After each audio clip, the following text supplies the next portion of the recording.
compartir de la palabra y poder estudiarla, profundizar en ella. Es un privilegio que nosotros tenemos, poder tenerla tan abiertamente y fácilmente. Y vamos a seguir con las predicaciones de la serie de los Filipenses. Y vamos hoy día a leer Filipenses 2, del 12 al 18. Filipenses 2, del 12 al 18. Dice así: Así pues, amados míos, ya que siempre habéis sido obedientes, no solo cuando estaba entre vosotros, sino mucho más ahora que estoy ausente, trabajad con temor y temblor en vuestra propia salvación. Pues es Dios quien, según su beneplácito, activa en vosotros tanto el querer como el obrar. Hacedlo todo sin murmuraciones y sin discusiones, para que lleguéis a ser irreprochables y sencillos, hijos de Dios, sin tacha en medio de una generación desviada y pervertida, en cuyo seno brilláis como astros resplandecientes en el mundo, levantada en alto la palabra de vida. Esto me servirá de gloria en el día de Cristo, ya que no habré corrido en vano, ni en vano habré trabajado. Y sí, además, mi sangre es derramada en libación sobre el sacrificio y el ministerio sagrado de vuestra fe. Me alegro y me congratulo con todos vosotros. Y lo mismo vosotros, alegraos también y congratulaos conmigo.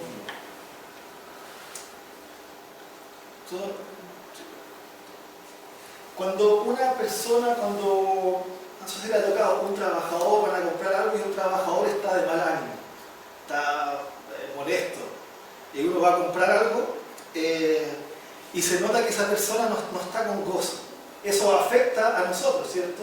El servicio que produce, el trabajo que realiza, porque lo está haciendo sin ganas. Pero por el contrario, un trabajador que está con gozo, que está alegre, que sabe lo que tiene que hacer, es una alegría para nosotros. Si es un vendedor, es grato para nosotros poder comprarlo. Y esa persona irradia alegría, irradia luz, irradia y gozo a los demás. Y además ilumina el día de los demás. Entonces alguien que trabaja con gozo hace la diferencia. Y como el pasaje de hoy día es sobre Filipenses, vamos a estudiar, los invito a orar primeramente para que el Señor nos vaya guiando en esta exposición de la palabra. Así que les pido que me acompañen en oración. Padre Santo, Dios Todopoderoso, Creador de los cielos y la tierra, Tú eres Señor nuestro y hoy día nos presentamos delante de Ti pidiendo iluminación para que el Espíritu Santo trabaje en nuestras vidas, que su palabra nos restaure, que su palabra nos produzca amor por la salvación, amor, Señor, por la santificación, por buscarle a usted, Padre. Señor, ayúdenos hoy día a servirle con un corazón gozoso, iluminando, Señor, este mundo que está en tinieblas. En el nombre de Jesús oramos. Bueno, el contexto de este segundo capítulo que estamos estudiando la carta de los Filipenses está en la primera parte que vimos que el apóstol, si ustedes pueden ver en sus Biblias, había hecho una solicitud con que los hijos de Dios tenían que seguir ciertas actitudes. Y después vimos que todas estas actitudes que tenían que cumplir los hijos de Dios estaban personalizadas, caracterizadas principalmente en la persona de Jesucristo. Porque Jesucristo es el siervo perfecto que se humilló totalmente a sí mismo para buscar la unidad de la iglesia, por amor de sus hijos. Además, la semana pasada con el pastor Carlos pudimos ver que debido a que Cristo se humilló completamente, el Padre lo glorificó, lo puso en alto, que un nombre sobre todo nombre, para que en el nombre de Él se doble toda rodilla, y toda lengua confiese que Jesucristo es el Señor. Y al ver esta obra maravillosa de Jesucristo, podemos llevar consecuencias a nuestra vida.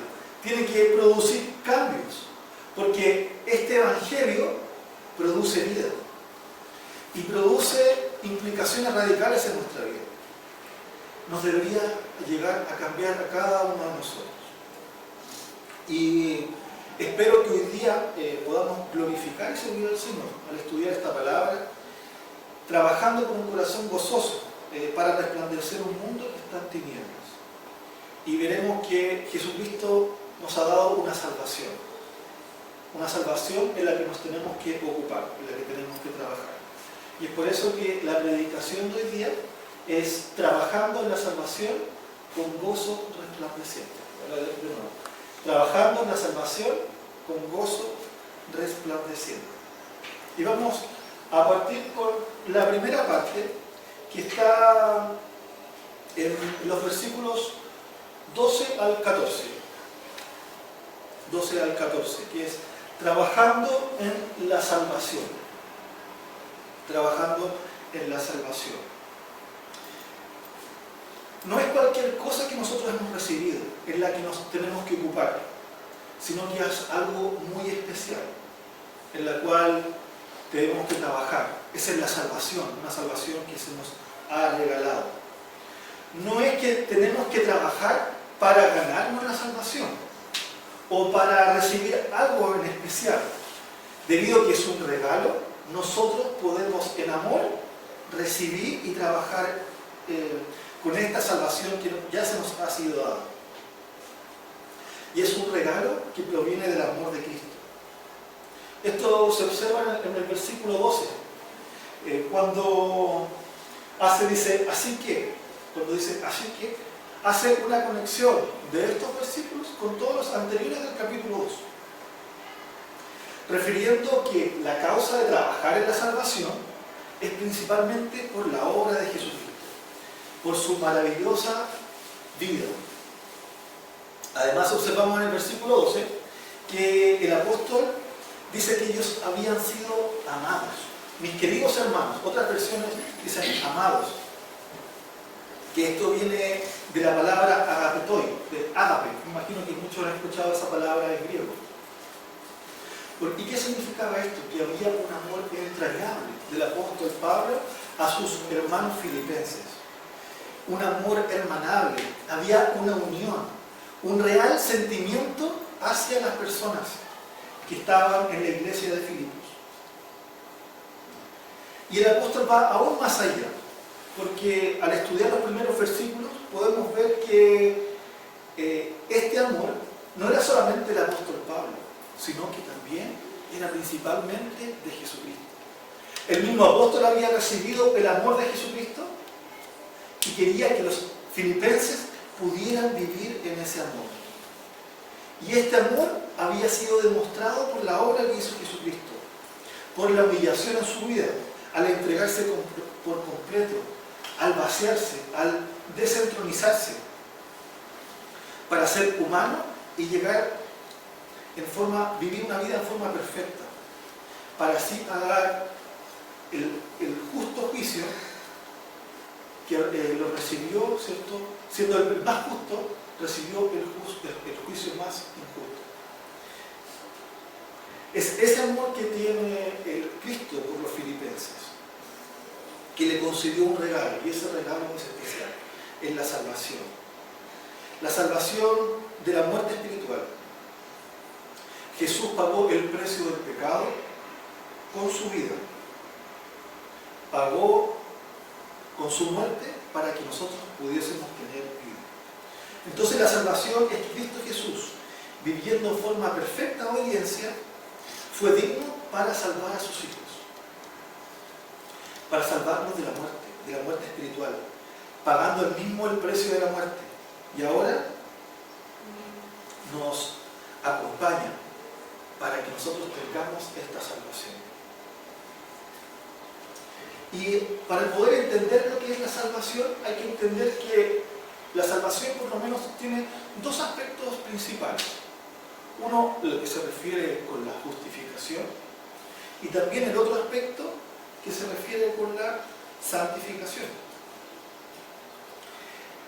La justificación es el comienzo de la vida del creyente, es un momento, lo que nos convierte en hijos de Dios, lo que nos convierte en salvos. Pero la salvación va más allá que la justificación. La salvación también implica la santificación. La santificación no es solamente un hecho, es un proceso. Es un proceso que dura toda la vida hasta que el Señor venga, hasta que nosotros podamos ser glorificados y seamos glorificados juntamente con Él.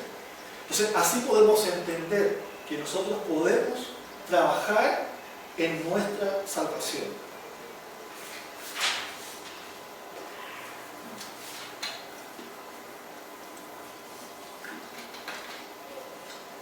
Y cuando el apóstol nos llama a trabajar en nuestra salvación, tanto en nuestra santificación y amar la justificación que el Señor nos ha dado, se nos imparte en un cuadro de amor. Ese es el contexto que se nos entrega. No es algo legalista, como les decía. Es el amor de Cristo que produce un crecimiento como cristianos, para que nosotros podamos obedecer al Señor y ocuparnos de nuestra salvación. Esta salvación produce crecimiento, produce madurez, produce santidad. Y es un trabajo que requiere esfuerzo y tiempo. Se nos ha regalado lo más preciado que se nos ha dado en la vida: la obra de Cristo Jesús, quien nos sigue amando desde su glorificación. No nos ha dejado solos. Por eso podemos decir: bendita la salvación que se nos ha entregado.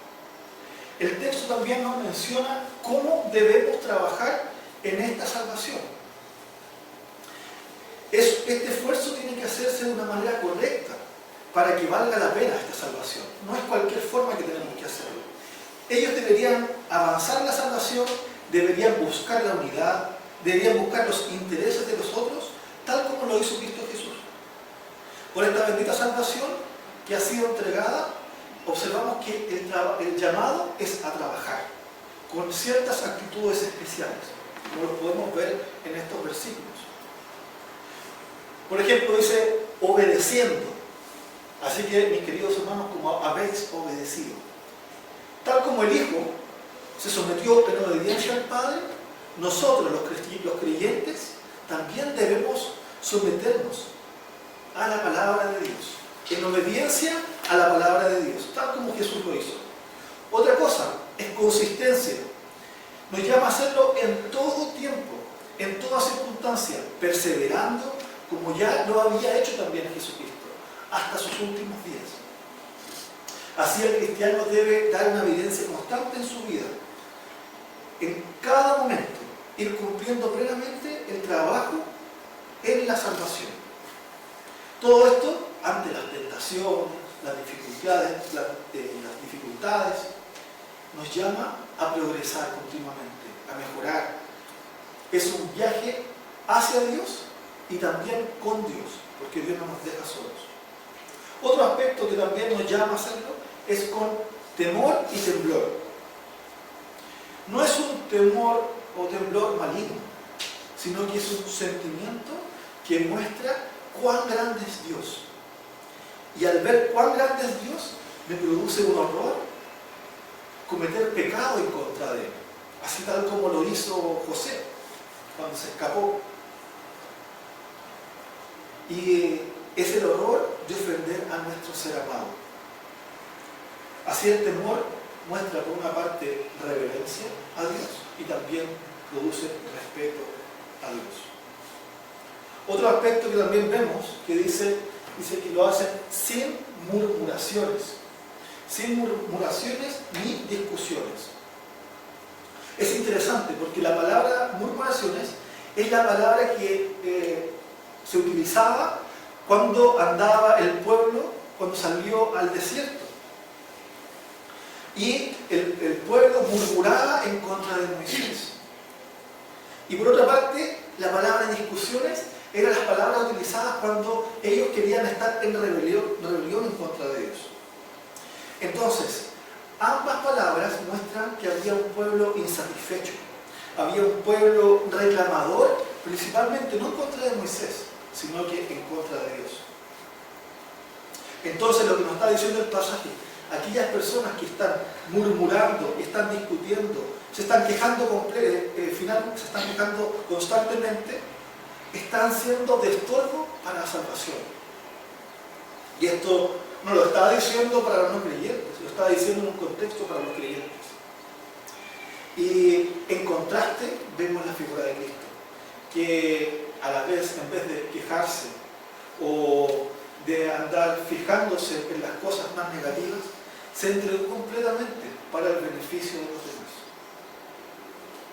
Por lo tanto, el desafío está en servir humildemente, tal como lo hizo Cristo, amando a los demás.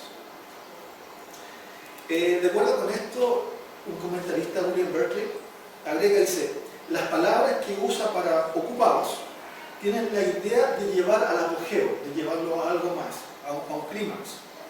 Entonces es como si el apóstol Pablo dijera, no os paréis en la mitad del camino, seguid adelante hasta que la obra de vuestra salvación se realice plenamente en vosotros.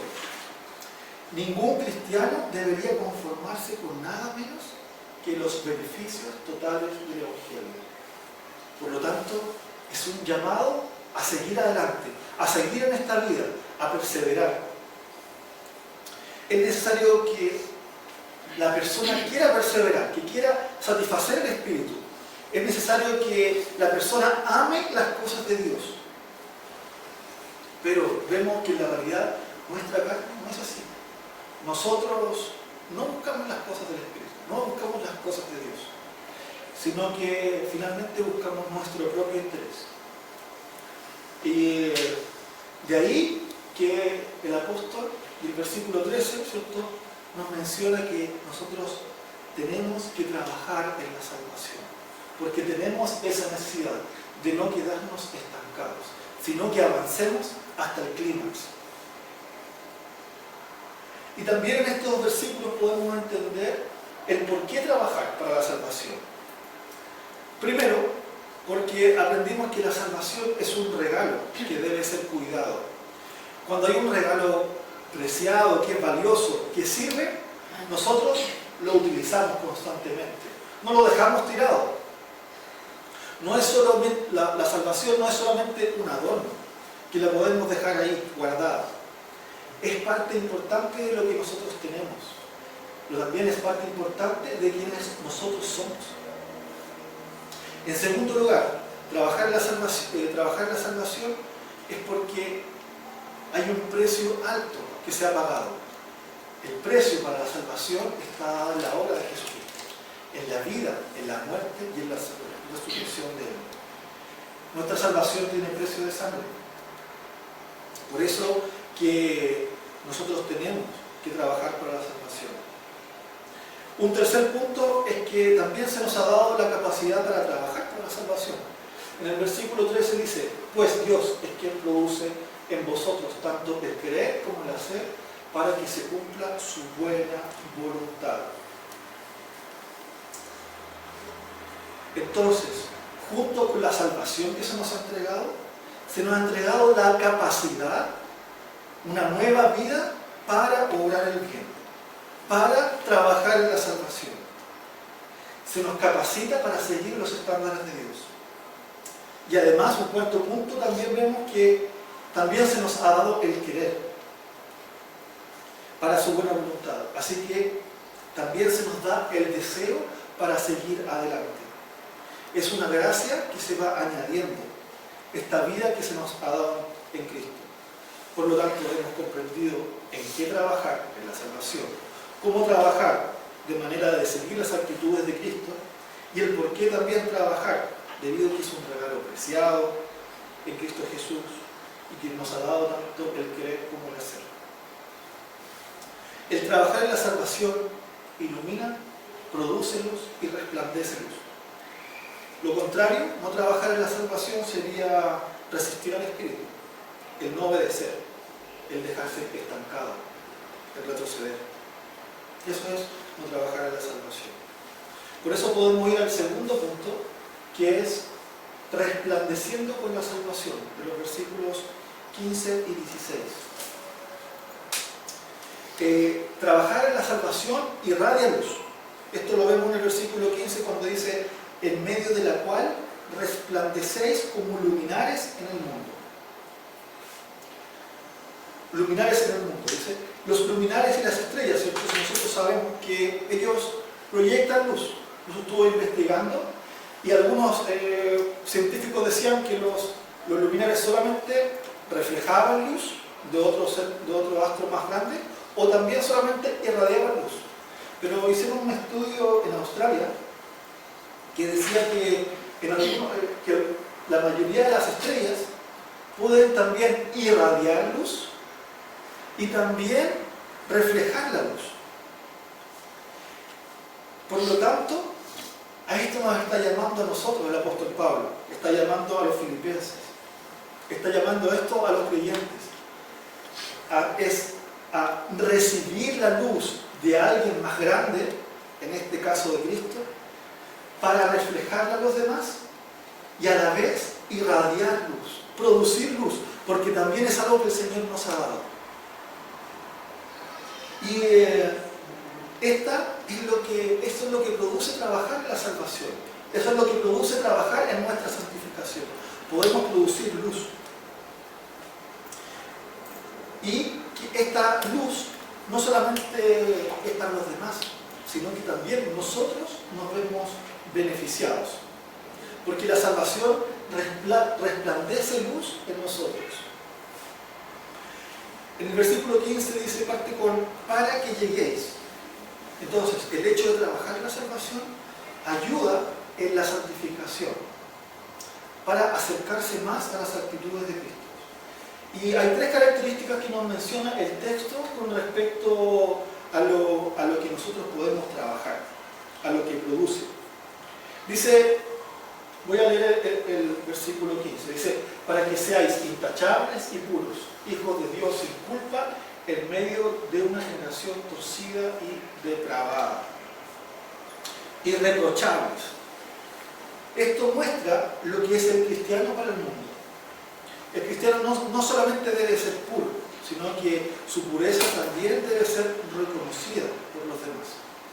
Por otra parte, sencillos, en el original quiere decir que es sin mezcla, que no es adulterado. Por ejemplo, cuando a un vino se le echa agua, eso es adulterado, ya no queda de la misma calidad. Entonces, sencillo quiere decir puro. Y por otra parte, sin tacha, describe lo que es el cristiano a los ojos de Dios, porque está relacionado con lo que eran los sacrificios. ¿Se acuerdan que los sacrificios tenían que ser de un animal sin puro, sin mancha? Asimismo, nosotros tenemos que presentarnos delante de Dios, sin tacha. Entonces, la salvación produce todas estas características. Trabajar en la salvación produce todas estas características. Y no solamente ayuda a un hijo de Dios, sino, como dice el texto, a los hijos de Dios. Ayudan a la iglesia, ayudan a los que están alrededor de nosotros. Un creyente que está trabajando en la salvación se beneficia personalmente al recibir la luz que proviene de Cristo y a la vez produce luz a los demás creyentes. Produce, después vamos a ver, gozo y resplandece el cuerpo de Cristo. Y eso también lo vemos al final del versículo 16, cuando el apóstol habla de la iluminación que produjo el trabajo de los demás. Que los demás trabajaron en la salvación, cuando dice, esto me servirá de gloria en el día de Cristo, ya que no habré corrido en vano, ni en vano habré trabajado. Por lo tanto, los mismos hijos de Dios se ven beneficiados cuando un hijo de Dios trabaja en la salvación. Pero no solamente eso, sino que el texto va un poco más allá y dice que la salvación también resplandece el mundo. Es un mundo sin luz. Como un cuerpo de Cristo estamos inmersos en un lugar. A pesar de no pertenecer en el mundo, nosotros estamos en el mundo. La iglesia, los hijos de Dios, somos el cuerpo de Cristo en el mundo. De ahí que el texto nos habla de esta condición del mundo. Y hay un paralelo de lo que irradia un hijo de Dios que trabaja, o los hijos de Dios que trabajan en la salvación, y lo que irradia del mundo. Dice que la condición del mundo es una generación maligna, desviada, pervertida. Maligna, desviada y pervertida. Y el apóstol Pablo siempre está recordando, como un buen judío, está recordando el Antiguo Testamento. Porque utiliza las mismas palabras que utilizó Moisés en Deuteronomio 32:5, cuando dice: actuaron contra él de manera corrupta, para vergüenza de ellos. Ya no son sus hijos, son una generación torcida y perversa. Entonces, el mismo mundo que estaban viviendo en el periodo de Moisés, estaban viviendo los filipenses, y es el mismo mundo en el cual nosotros estamos viviendo ahora. Una generación maligna, desviada y perversa. Pero esto puede sonar muy radical. Como muchos creen que el mundo no es tan malo, porque hay personas que actúan bien, que dentro de todo lo hacen las cosas de forma correcta, siguiendo las leyes, buscan el bien de los demás, no buscan el mal del otro.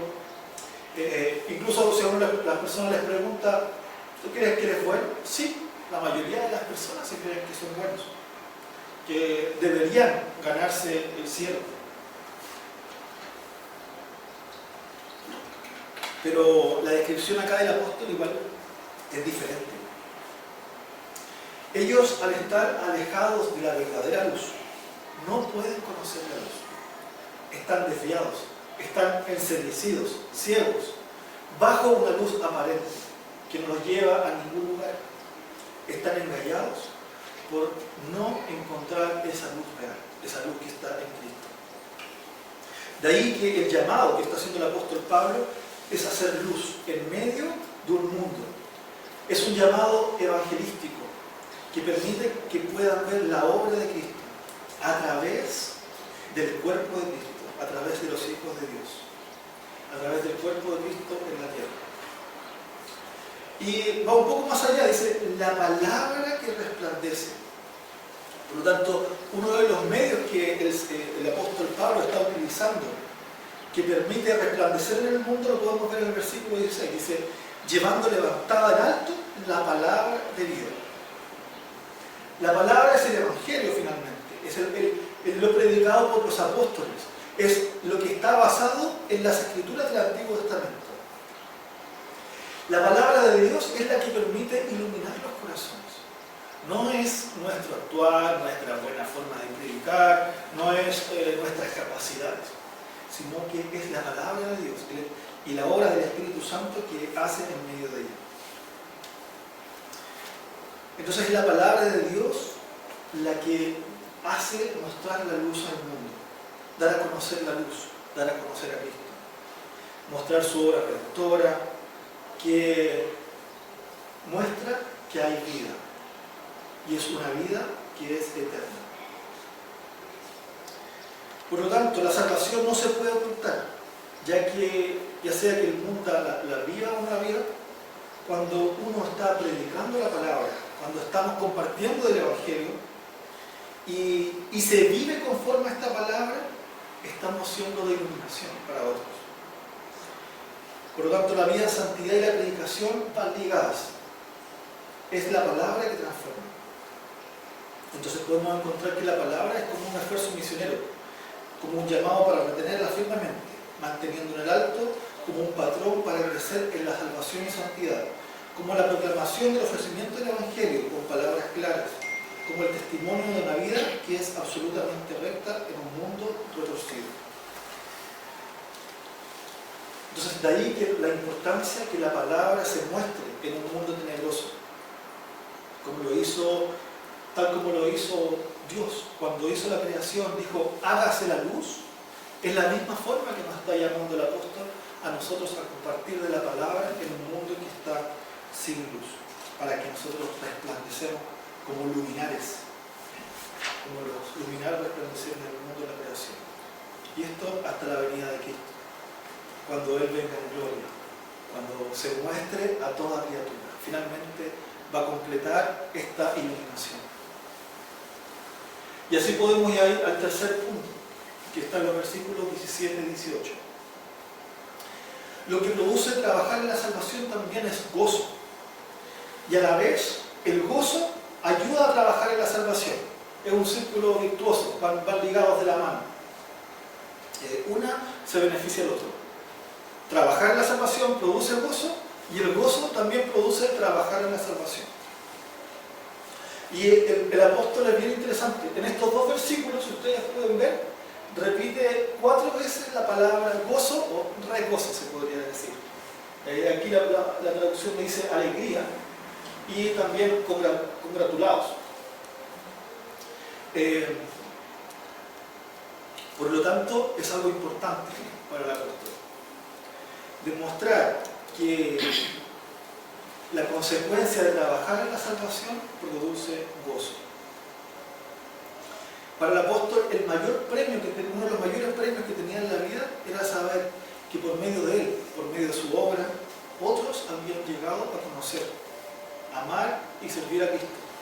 De ahí que el apóstol le pide a los filipenses que se alegren con él. De hecho, que da el punto que está dispuesto a morir para que los demás crezcan y trabajen en la salvación. Entonces, y esta posibilidad de morir no era algo como ilusorio, como lo dijo porque sí, sino que lo había hecho de forma real. Él estaba encarcelado, como habíamos estudiado, y estaba esperando un veredicto. Y si en el caso de que el veredicto era positivo para él, bueno, lo soltaban de la cárcel. Pero si el veredicto era negativo, inmediatamente él iba a sufrir la muerte. Entonces, cuando él estaba diciendo estas palabras, la estaba diciendo con una realidad, que realmente él estaba dispuesto a morir para la santificación, para la justificación, para finalmente la santidad de los creyentes. En otras palabras, podemos decir que le estaba diciendo que vuestra felicidad y lealtad cristiana ya son un sacrificio a Dios.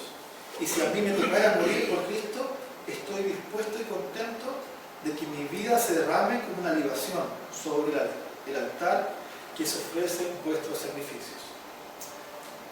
Así que él estaba gozoso de presentarse como un sacrificio, como una libación, se podría decir, como una ofrenda junto al sacrificio, como una parte, una liturgia agradable a Dios. Estaba gozoso en dar su vida por los demás, para que los filipenses crezcan, se fortalezcan en la salvación. Y también menciona esto, que este gozo de la salvación es en toda circunstancia, porque el apóstol estaba viviendo en un estado de gran gozo y lo vivía constantemente. Y eso lo reflejaba en su vida, reflejaba su gozo en una circunstancia tras otra. No dependía si tenía o no tenía algo. No dependía si estaba feliz o no estaba feliz, se podría decir. He escuchado muchas veces que personas dicen, si yo tuviese eso, sería feliz. Si yo no tuviese esto, también sería feliz. O estoy esperando esto para ser feliz. No están gozosos, están ansiosos por algo. Pero que la actitud del apóstol no, era la contraria. En toda circunstancia que él estaba viviendo, él estaba gozoso. Por lo tanto, él puso en fe, en servicio y también en práctica este conocimiento de confiar en el Señor. O sea, a pesar de que su sangre podría ser derramada, él estaba gozoso. Y estaba totalmente dispuesto a ofrecer su vida. Y con esto también anima a sus amigos, a sus hermanos filipenses, a seguir lo mismo que él tenía, ese gozo en el Señor. Y también lo podemos ver en la última parte del versículo 18, cuando dice, así también, alegraos y compartid vuestra alegría conmigo. Muestra de que El trabajar la salvación produce gozo en lo personal, pero produce gozo en común, a la iglesia, a mi entorno. La palabra, cuando dice, en otras palabras, dice ministerio, o se refiere a lo que es o el servicio, en este caso, se refiere a liturgia. Y esto muestra que el servicio es una forma de adorar a Dios, es una forma de presentar nuestras acciones. Cuando yo estoy trabajando en la salvación de forma gozosa, estoy adorando a Dios, estoy glorificando su nombre. Es un servicio sacrificial, así como el cordero que se entregaba cuando estamos trabajando en nuestra salvación para el crecimiento, lo estamos haciendo en adoración a Dios, no es para nosotros. Y este gozo es en el que un cuerpo trabaja, es el cuerpo de Cristo. Es lo que produce una unidad. A mí me ha tocado vivir en ocasiones que he podido trabajar con otros hermanos, que estamos trabajando para el mismo sentir. Y es una de las alegrías, una de las cosas que produce más gozo y más satisfacción que me ha entregado en la vida. Entonces, podemos entender que es mejor que un cuerpo trabaje en unidad y trabaje en gozo, con una meta y un conocimiento que es correcto, que es en Cristo. Entonces el apóstol nos está llamando a la santidad, nos está llamando a servir en la iglesia con actos que glorifiquen. Y por lo tanto, la santidad, el servicio y el gozo son características que tiene un cristiano, que tiene un hijo de Dios. Y esto desmiente lo que dicen algunos, que fome ser cristiano, porque está muy limitado a hacer algunas cosas, no pueden hacer esto, no pueden hacer esto otro. Todo lo contrario, porque el Señor nos ha dado límites, nosotros podemos gozar, podemos tener el mayor gozo, cuando nosotros estamos cumpliendo lo que es llamado a hacer en nuestras vidas. Un hombre que no tiene trabajo, por lo general, está sufriendo porque no encuentra su motivación en la vida. Entonces, si un cristiano que no está trabajando en su salvación, también no va a tener el gozo suficiente. Y es por eso que en muchas circunstancias nosotros nos hemos encontrado en esa situación.